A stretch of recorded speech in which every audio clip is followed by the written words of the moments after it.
Isaías 9, do 1 ao 7.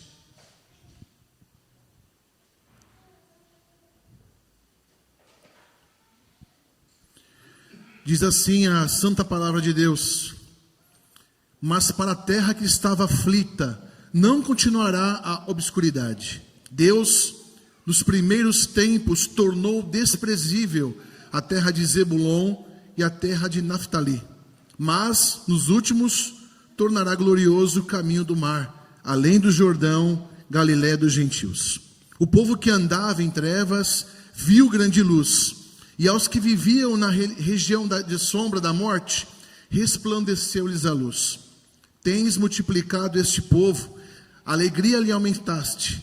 Alegram-se eles diante de ti, como se alegram na ceifa e como exultam quando reparte os despojos. Porque tu quebraste o jugo que pesava sobre eles, a vara que lhes feria os ombros e o cetro do seu opressor, como no dia dos midianitas. Porque toda a bota com que anda o guerreiro no tumulto da batalha e toda a veste revolvida em sangue serão queimadas, servirão de pasto ao fogo. Porque um menino nos nasceu, um filho se nos deu, o governo está sobre os seus ombros, e o seu nome será Maravilhoso Conselheiro, Deus Forte, Pai da Eternidade, Príncipe da Paz, para que se aumente o seu governo e venha a paz sem fim sobre o trono de Davi e sobre o seu reino, para o estabelecer e o firmar mediante o juízo e a justiça, desde agora e para sempre. O zelo do Senhor dos Exércitos fará isto. Oremos. Santo Deus, nos colocamos diante de Ti em unidade, em humildade, pois nada sabemos, Senhor. Nós carecemos da Tua graça, do Teu amor, da Tua ação em nossos corações e mentes nessa manhã, para que haja de fato uma compreensão plena do texto, para que possamos ser edificados. Dependemos do Senhor e clamamos a Ti por isso, que o Senhor nos agracie mais uma vez, com uma santa iluminação, trazendo luz à nossa mente e coração para louvor e glória do Seu santo nome. E assim oramos em nome de Jesus, amém. Irmãos, a história de Isaías nasce dentro de uma crise política e teológica. A Síria avançava como um rolo compressor cultural e militar, destruindo Israel na parte do norte e ameaçando Judá na parte sul. Acaz, o rei de Judá, já tinha entregue o seu coração a estratégias humanas, buscava alianças frágeis e tentava garantir a sobrevivência por meios carnais. De fato, Israel vivia trevas nessa época. O tema da mensagem hoje é justamente isso: a luz que rompe ou que rompeu as trevas. Israel vivia um momento difícil. Sabe por quê? Isaías 7,12, um pouquinho antes, mostra o rei Acaz recusando um sinal. Deus mesmo ofereceu a ele um sinal da graça para confirmar que protegeria a casa de Davi. E Acaz responde como?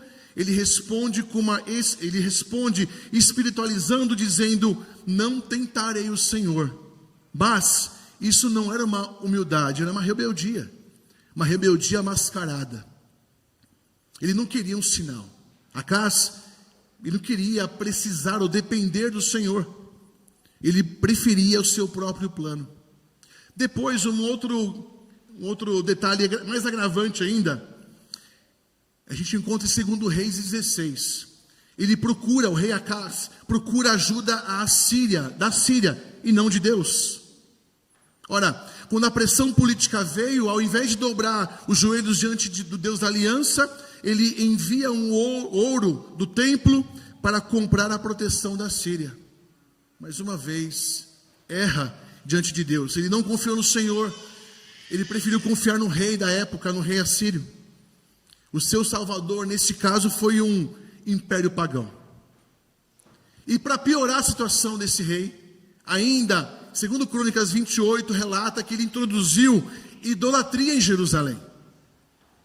Acaz, ele não só permitiu a idolatria, ele importou modelos pagãos e transformou o culto em baalização. Que rei, hein? Ele mexeu no altar de Deus, ele alterou a liturgia divina, ele trouxe o culto assírio para dentro do templo. Ele colocou as trevas no lugar da luz. É só por isso que Israel estava em trevas.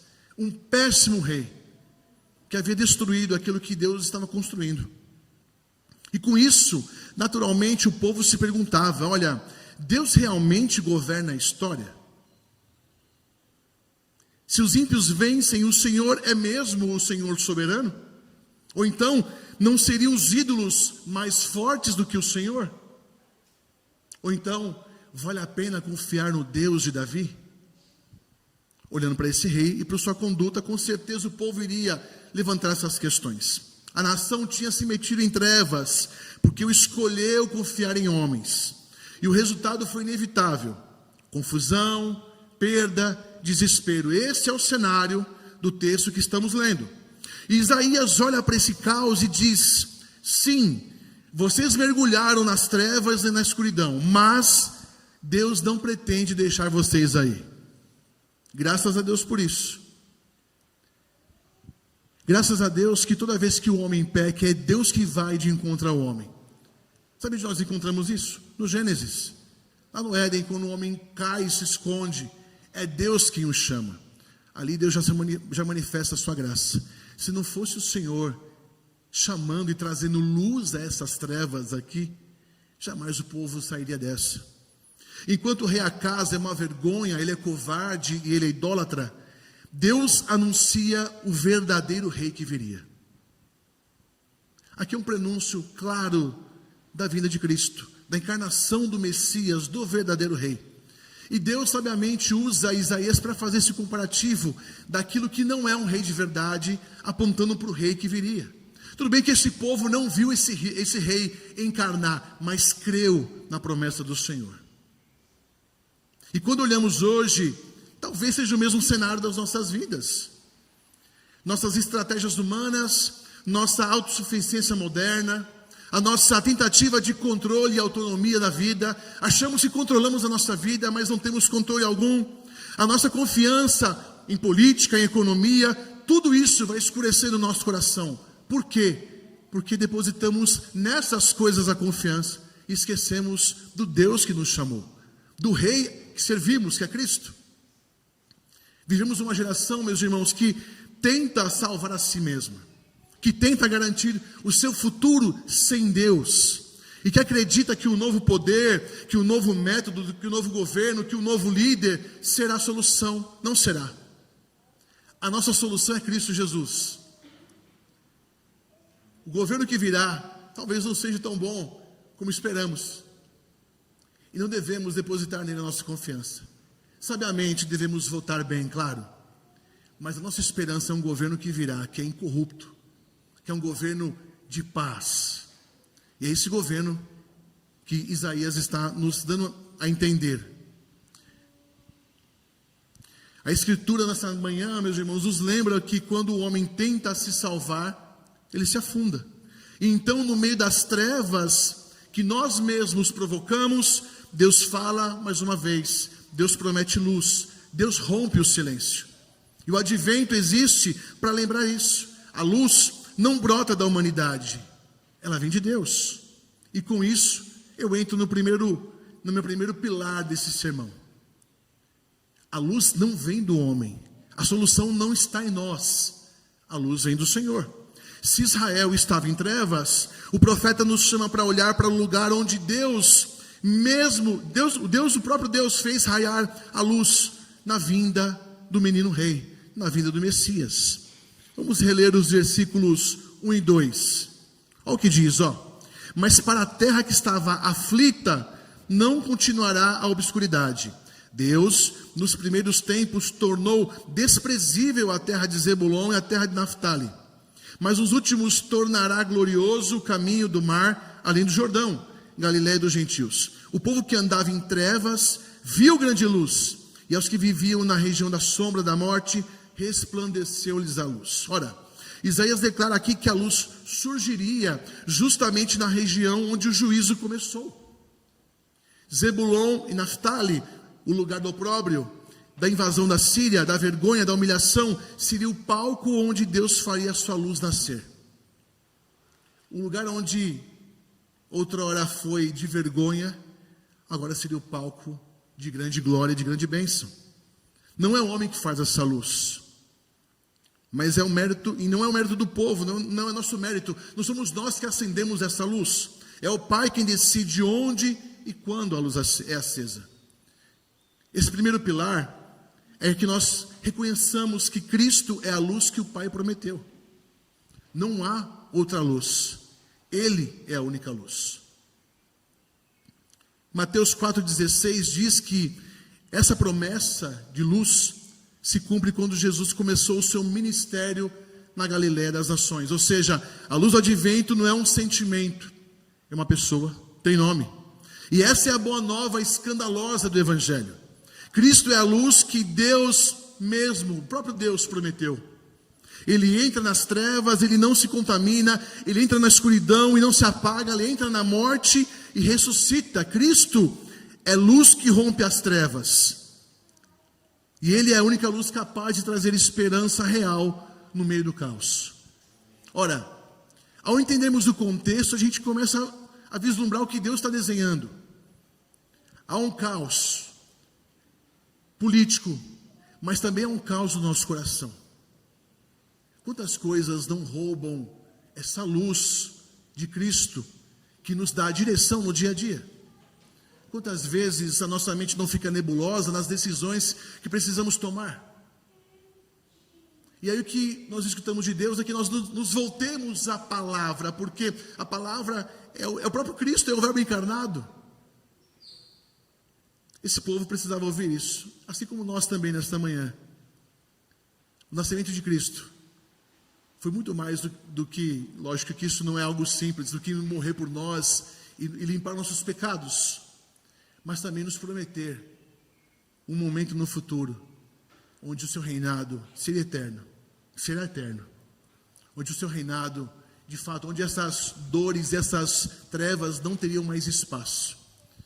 Esse texto também aponta lá para frente, nós veremos mais adiante, aponta para o momento onde as trevas não mais nos perseguirão. Isso é maravilhoso. E eu refaço a pergunta: onde estão as trevas que te cercam nesta manhã? Culpa, medo, ansiedade, desesperança. Ele veio para trazer sua luz aos lugares mais escuros da nossa alma. De fato. Parece que a gente tem o costume de querer guardar os segredos em baús, né, escondidos no coração. E quando a palavra de Deus chega, ela ilumina, ela espanta as trevas e de repente nos incomoda, porque Deus começa a tocar em feridas, em coisas que eu não quero que Ele toque. E começa a espantar as trevas do meu coração. Isso é puro amor de Deus. Isso é o Senhor nos purificando, nos santificando. E louvado seja Deus, quando Deus abre aqueles baús que estão escondidos lá na alma e começa a tirar tudo aquilo que não presta para fora. E nos tornar, de fato, livres no Senhor. Se Cristo é a luz prometida, então Ele também é a única luz. Não espere outra, meu irmão, minha irmã. Não procure outra. Ele veio como luz na primeira vinda, Ele virá como luz plena na segunda, no seu retorno. E hoje é tempo de crer na luz. Naquele dia, será tempo de ser iluminado por ela e para sempre. E naquele dia que eu digo, é no dia do retorno de Cristo. Que a nossa esperança não esteja nas luzes visíveis deste mundo, mas na glória invisível de Cristo, que virá em plena manifestação para abolir toda e qualquer sombra da noite. Brincando com as palavras, lá em Apocalipse diz que não haverá mais noite. Talvez isso seja algo literal, a noite de fato. Mas eu vou dar uma forçada aqui. Não haverá mais trevas, alguma, jamais. Pensa nesse povo que era oprimido por esse reino e tinha que crer numa promessa que nós sabemos. Hoje, ao termos a revelação completa, sabemos o quanto tempo durou até Cristo encarnar. Pensa, viver com um reinado desse, oprimindo o povo e não ver o rei encarnar. Hoje nós temos um grande privilégio. Ele já encarnou, já nos comprou com seu sangue, e nós temos que crer. Enquanto cantávamos aqui, e o presbítero leu os versículos, meu coração se encheu de alegria, porque falar de Jesus é glorioso. Falar de Jesus alimenta a nossa fé. Quando lembramos de onde Ele nos tirou e onde Ele vai nos colocar, é grandioso demais. Lembre-se, esse povo também retrata a nossa história. Essa história retrata a nossa história. Que andávamos em trevas e fomos alcançados por grande luz. Se Cristo é a luz, então, que o Pai prometeu, então a verdadeira alegria só pode vir da vitória que o próprio Cristo conquistou. Lembre-se, o primeiro pilar é reconhecer que Cristo é a luz que o Pai prometeu. O segundo pilar, nós encontramos entre os versículos 3 e 5. Eu vou reler para vocês. Tens multiplicado este povo, a alegria lhe aumentaste, alegram-se eles diante de ti, como se alegram na ceifa e como exultam quando repartem os despojos, porque tu quebraste o jugo que pesava sobre eles, a vara que lhes feria os ombros e o cetro do seu opressor, como no dia dos midianitas. Porque toda a bota com que anda o guerreiro no tumulto da batalha e toda a veste revolvida em sangue serão queimadas, servirão de pasto e fogo. Se a luz é Cristo, então a nossa alegria não pode ser circunstancial de forma alguma. A nossa alegria é resultado da vitória dele. Esse segundo pilar, eu convido você e também convido o meu coração a celebrarmos a alegria que Cristo conquistou para nós. Ele levou nosso jugo, Ele quebrou aquilo que nos condenava. Aquilo que era contra nós não é mais. Era impossível eu e você nos representarmos naquela cruz. E o nosso representante, fiel, justo, Cristo Jesus, faz isso e faz isso de uma maneira exemplar, magnífica e eterna. Então Isaías escreve essa alegria de colheita, de espólio, de vitória total, falando que, olha, essa é a nossa alegria em Cristo. E ele ancora essa imagem na referência histórica. Ele cita aqui como no dia de Midian, ou como no dia dos midianitas, ou seja, uma vitória que não veio da força humana, mas da ação sobrenatural de Deus. Ele está relembrando que Deus sempre age em favor do seu povo. E da mesma forma que Deus concedeu vitória a eles sobre os midianitas, também está dando vitória para nós. Aliás, já nos deu vitória. Jesus venceu a morte, venceu o pecado. Por isso nós podemos tudo naquele que nos fortalece. Podemos viver o dia bom ou o dia mau. A morte não mais nos assusta. Muito menos o pecado não tem mais poder sobre nós. Pensa, o seu pecado do passado, os de hoje e os de amanhã já estão perdoados pelo Senhor. É por isso que nós devemos celebrar, se alegrar em Cristo, pela sua vitória conquistada na cruz. E Cristo vence assim, não com espada humana, mas com cruz. Ele derrota o pecado morrendo, ele destrói a morte morrendo, ele quebra o jugo do opressor sozinho. Ele é o guerreiro que luta sem que nós o ajudemos, para que nós desfrutemos do resultado sem termos mérito. Ele faz tudo sozinho justamente para não deixar que nosso coração se engane, achando que temos mérito algum em nossa salvação. Não temos. Somos salvos por causa de Cristo. Se de fato eu me salvasse, eu perderia minha salvação. Mas como não sou eu que me salvo, é Cristo quem me salvou, jamais eu perco. Porque a sua obra é eterna, a sua obra é excelente, e a sua obra na cruz é suficiente. Lembra que Ele nos representa diante de Deus. Ele faz o papel do sumo sacerdote, nos representando diante de Deus, representando o Senhor a nós. Irmãos, e essa alegria que nos é proposta, ela não está vinculada à nossa performance, mas uma vez na vitória de Cristo, que é aplicada a nós. É por isso que o Evangelho nos chama a celebrar. Essa alegria que Deus nos chama a celebrar, a alegria cristã, não é algo frágil, não é uma emoção manipulável, não depende de paz política ou de tranquilidade financeira, pelo contrário. Ela se fundamenta na vitória objetiva de Cristo sobre o pecado, sobre a morte e sobre Satanás. Porque Cristo venceu, nós hoje podemos nos alegrar, mesmo em meio às lágrimas. Eu sei, não vivemos alegres e felizes o tempo todo, mas devemos nos lembrar que mesmo nos dias mais difíceis da vida, eu continuo sendo salvo no Senhor. A minha salvação está garantida. Ele continua zelando por mim. E aí você olha para um texto como esse, imagine um povo como esse, que não viu o Cristo encarnado, mas creu na mensagem de Deus de que haveria um rei, que o seu reinado seria eterno, e seria próspero, e seria para sempre. E nós, quando olhamos por esses irmãos do passado, devemos nos encher de fé e de esperança, e também ter essas histórias como exemplos para nossas vidas. Talvez a nossa perseguição hoje não seja ao ponto de nos colocarem contra a parede e nos ameaçarem de morte. Mas é a ideologia que bate a porta das nossas casas, dos nossos adolescentes, nossos filhos todos os dias. E a política que vai de mal a pior. E as igrejas que estão se corrompendo em nome de serem politicamente corretas.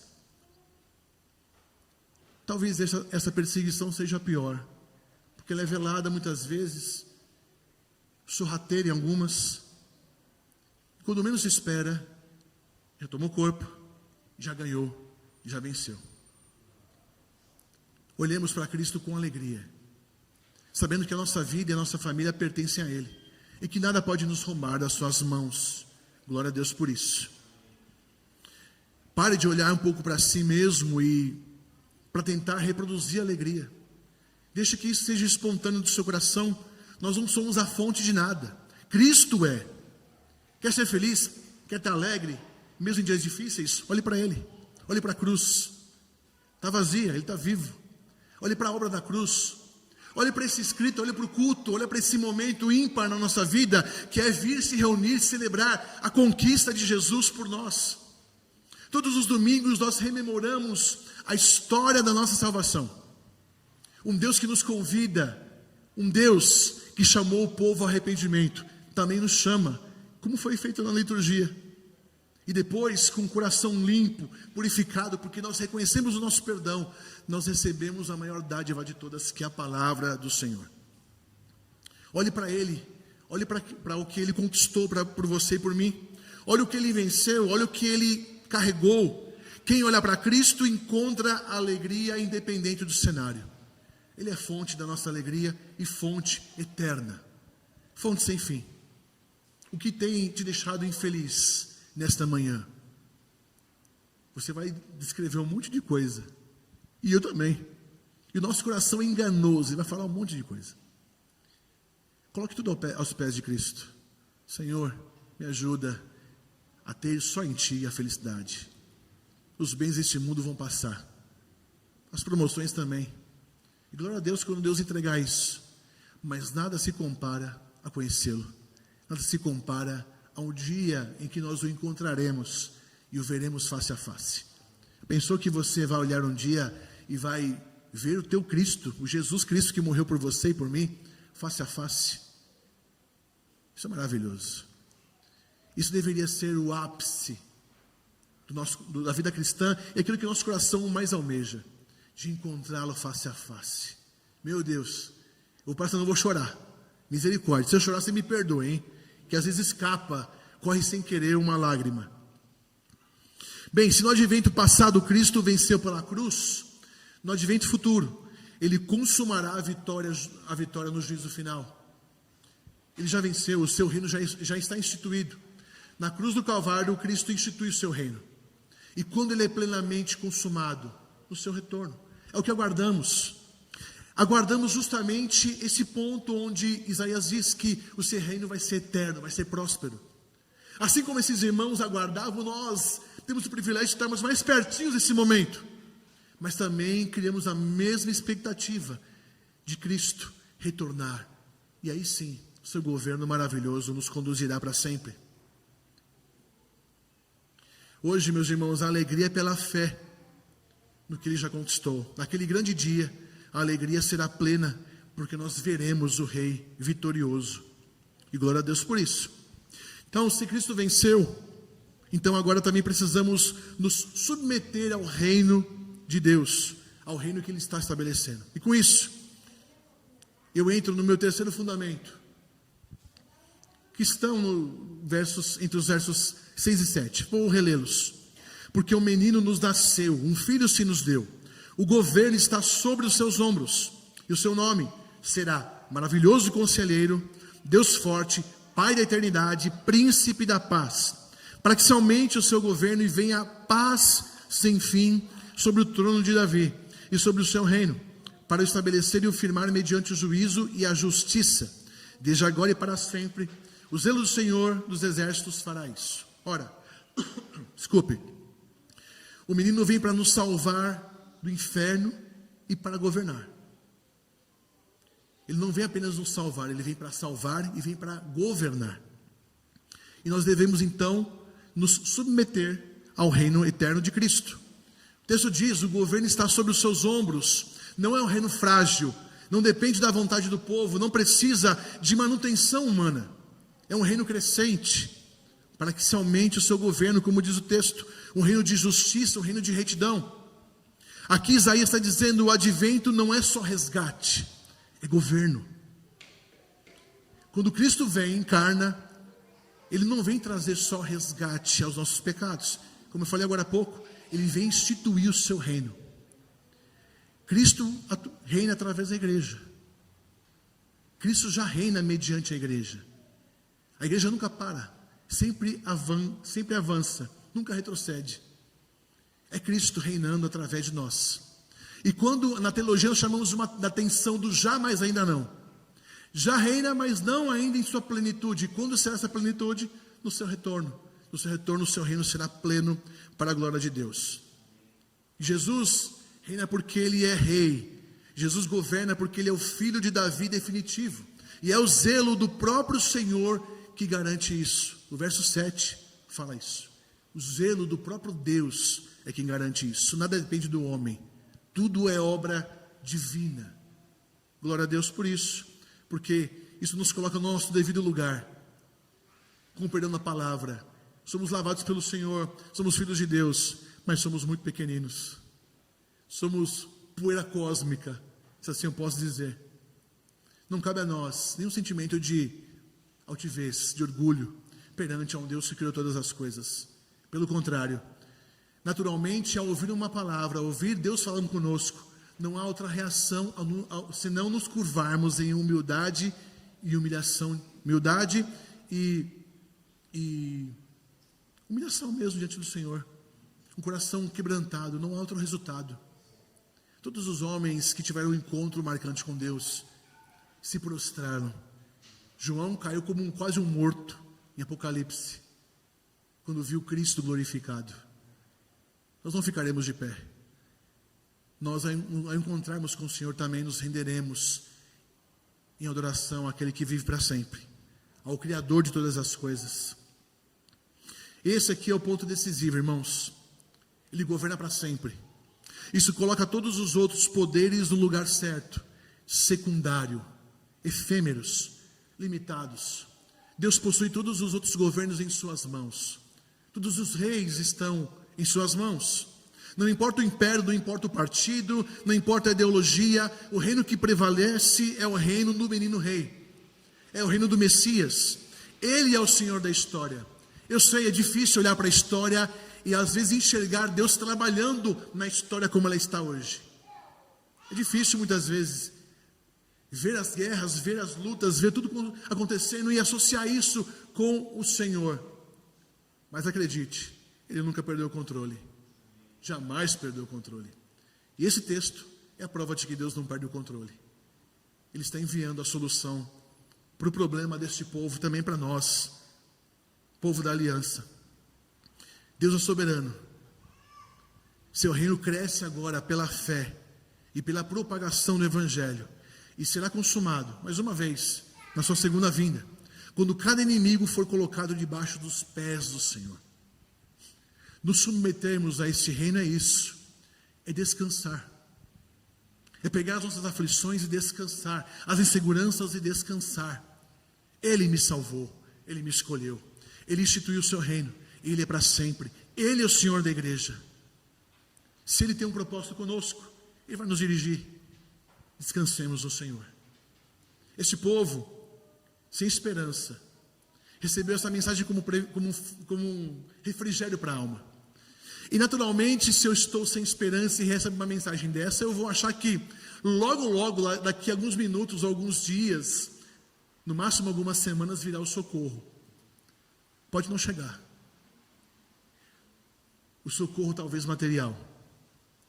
Mas nosso socorro eterno já chegou faz tempo. E isso que importa. Eu vivo sem carro. Eu vivo sem moto. Eu vivo sem um monte de coisa, mas eu não vivo sem Ele. Sem Ele você não vai viver. Essa mensagem traz essa luz. A luz do nascimento de Cristo. A importância do seu nascimento. Lembrando que o Antigo Testamento, Deus começa a se revelar de uma forma progressiva. Ele se mostra, Ele vai revelando o seu plano através dos patriarcas, através dos juízes, os profetas, até culminar no Novo Testamento, onde a plenitude dos tempos, o tempo exato, o momento perfeito para que Deus, o menino rei, encarne e venha, aconteceu.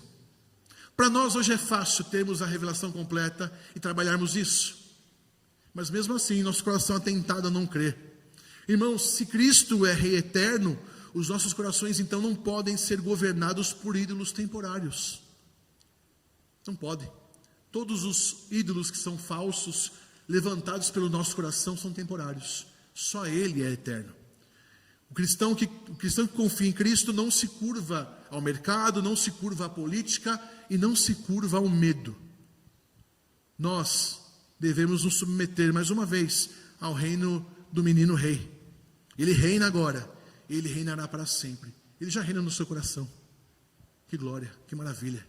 E quando eu falo submeta-se a esse reino, submeta-se à palavra do Senhor. Qual é a política, o manual deste reino? É a sua santa palavra. Submeta a ela. Rasgue o seu coração. Senhor, de fato as minhas dificuldades não me deixam. O meu medo, a minha insegurança financeira, o meu medo em perder o emprego me torna refém de mim mesmo. Mas nessa manhã me ajuda a confiar só no Senhor. Como é bom descansar. Eu lembro que quando eu entrei no seminário, do primeiro ano, minha primeira preocupação foi, como eu vou sobreviver? E aí eu escutei de vários pastores a mesma solução. Fica tranquilo, Deus te chamou, Ele vai te encaminhar. E agora no final do terceiro ano, de fato, eu contemplo isso. E eu noto como eu me tornei alguém aflito e sem esperança muitas vezes, de uma forma desnecessária. Vejo como Deus me conduziu, abriu portas, me direcionou para lá e para cá. E como é bom depender do Senhor. Isso também é para a sua vida, no seu dia a dia, nos seus negócios, na sua empresa, na sua família. Que o Senhor te dirija em tudo. Olha o que diz Isaías 40:15. Eis que as nações, ou eis que os poderes, governantes, reinos, são considerados por Ele como um pingo que cai de um balde e como um grão de pó na balança. As ilhas são como pó fino que se levanta. Muitas vezes a gente se preocupa com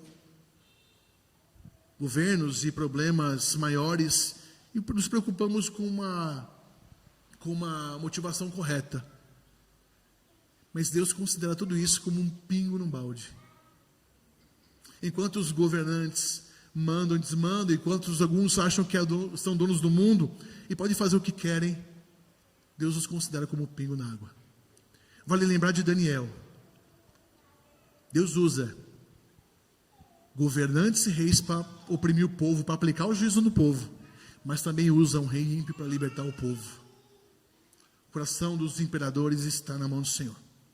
Concluindo, Isaías nos mostrou hoje 3 movimentos, meus irmãos. O primeiro, mostrou que Cristo é a luz que Deus prometeu para as trevas. Cristo é essa luz prometida nesse texto. Depois, o segundo, mostrou que Cristo é a nossa alegria, porque venceu quando nós éramos incapazes de vencer. Lembra?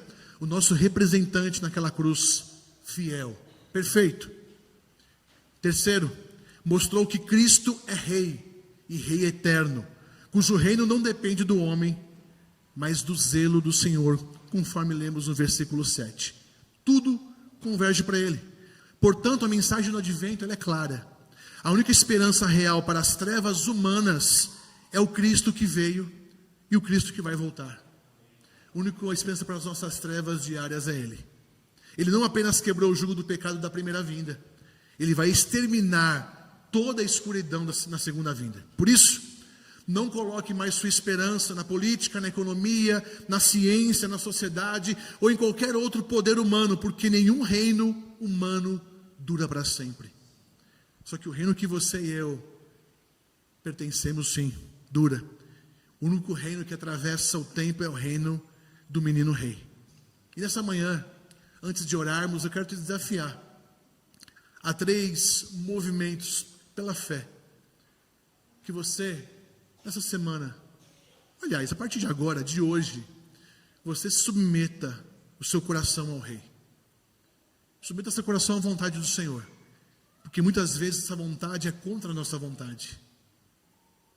E Deus vai nos ensinar, vai trabalhar para que nós sejamos de acordo com o seu coração. Segundo, creia nele, creia em sua palavra, creia mesmo que tudo pareça ilógico e na contramão daquilo que se espera. Creia no Senhor.